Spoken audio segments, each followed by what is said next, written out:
如果你做过接下来要说的这些事，那问题并不在于你不够小心，而是你很可能被伪科普骗了。今天我们就来系统拆穿一些被反复转发，几乎人人都听过，甚至从小就被当成常识的冷知识，看看他们到底有多少是真的。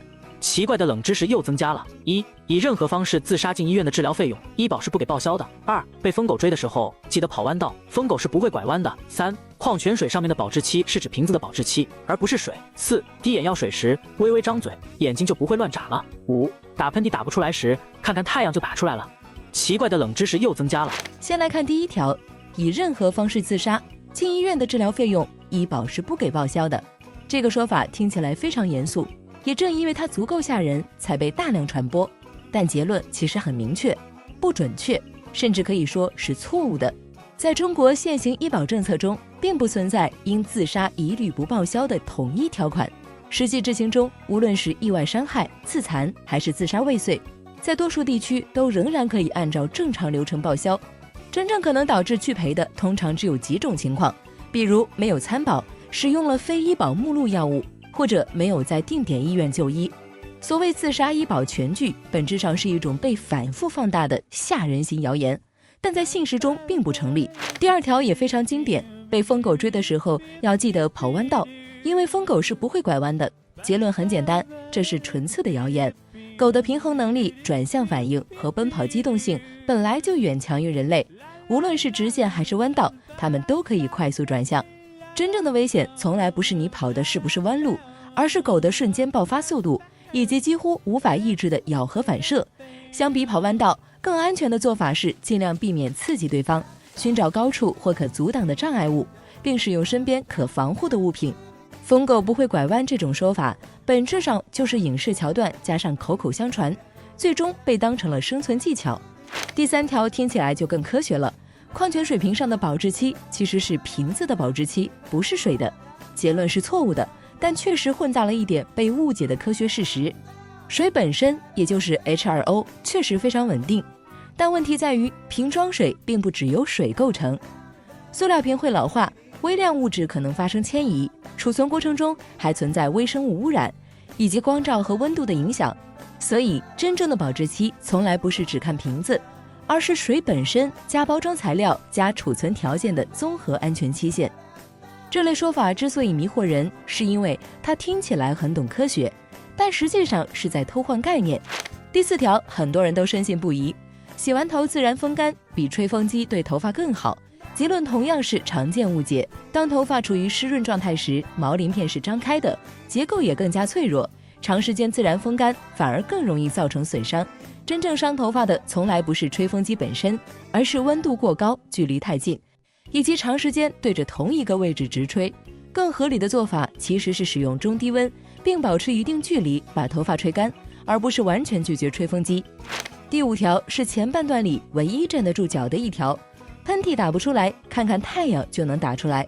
这个说法是真的，而且有明确的科学依据。这种现象在医学上被称为光喷嚏反射，大约有10%到30%的人天生就存在。当强光刺激视神经时，信号会在神经通路中发生串线，影响到三叉神经，从而触发喷嚏反射。这不是玄学，而是被遗传学研究证实，在医学文献中有正式命名的生理现象。总结前5条，你会发现这些说法几乎人人听过，而且绝大多数人都曾经深信不疑，但真正经得起科学检验的只有1条。接下来我们再来看5条流传更广，甚至被当成生活常识的假知识，看看你又中了几条。第6条，微波炉会破坏食物营养，甚至致癌。结论是没有科学依据。微波炉的工作原理只是让食物中的水分子振动并产生热量，它不会改变食物的分子结构，也不会产生致癌物。相反，由于加热时间更短，微波炉在很多情况下营养流失反而不比炒、炸、煮更多。第7条，用盐水漱口可以杀死口腔细菌。这个说法被严重夸大了，盐水最多只能通过改变渗透压，短暂抑制部分细菌活动，但它并不能真正意义上杀菌，对牙菌斑和治龋菌的效果也非常有限。医学上真正推荐的依然是含氟牙膏配合正确刷牙，而不是依赖盐水。第8条，近视的人眼镜度数越大，近视越深。这个说法不仅错误，而且具有一定危害性。近视加深并不是因为戴眼镜，而是和用眼过度、长时间近距离用眼以及户外活动不足有关。恰恰相反，该戴却不戴合适度数的眼镜，更容易让近视发展得更快。第9条，空腹不能喝牛奶会伤胃。这个结论对大多数人来说并不成立。牛奶不会刺激胃黏膜，反而还能中和部分胃酸。只有少数人群，比如严重乳糖不耐受者，或者存在特定胃部疾病的人，空腹饮用时可能会感到不适。对绝大多数健康人来说，空腹喝牛奶是安全的。第10条，吃黑芝麻能让头发越吃越黑，这属于典型的传统经验型伪科普。头发的颜色由黑色素细胞和遗传因素决定，吃黑芝麻并不会增加黑色素生成，它最多只能算是一种普通的营养食物，并不能逆转白发。